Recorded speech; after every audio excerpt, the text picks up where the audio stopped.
When I last saw you, we were in Chechnya enjoying a meal together, and in much different circumstances. Today, you sit here as the commander of Russian forces in Kursk, engaged in very difficult fighting, very important fighting for Russia. Before we get to Operation Potok, I'd like to set the scene. Going back to August of last year, when Ukrainian forces first invaded the Kursk region, where were you at the time, and what were you called upon to do? How did Russia respond to these Ukrainian incursions? First of all, it should be noted that this operation was prepared by the NATO Bloc General Staff Committee. We are fully aware of this situation. The NATO Bloc General Staff Committee took everything into account. All units that entered the territory of the Kursk region were carefully prepared. A sufficient amount of equipment was collected, more than 200 tanks, more than 400 armored vehicles, and about 12,000 people of the Ukrainian armed forces, and the units that brought them in consisted of PMCs, including American ones, a large number of mercenaries from those who entered the territory of the Kursk region. I want to proudly note that the only miscalculation in the NATO Bloc General Staff Committee plan is that the Akhmat Special Forces can be transferred from the territory of the Belgorod region to the territory of the Kursk region and stop these columns.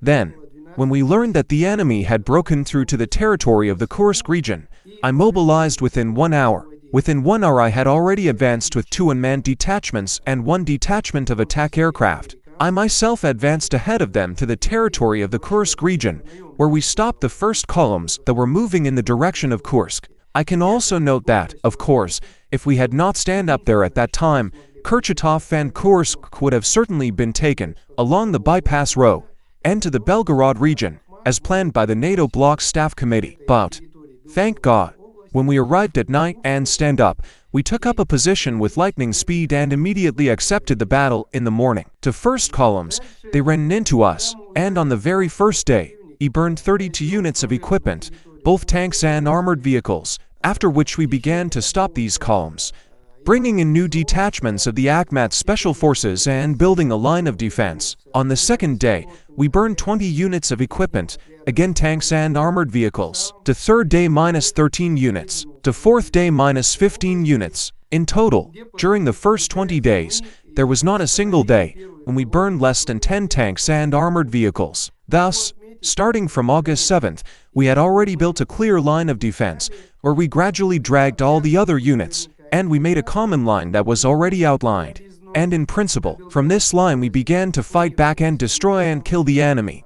That is, of course, to our great regret, we were not able to knock out such a number of forces, equipment, resources that were brought there in a short time, because in all the populated areas there were civilians, which we had to take into account, and so it took us more than 7 months to gradually hold, destroy and knock out the enemy from all the populated areas.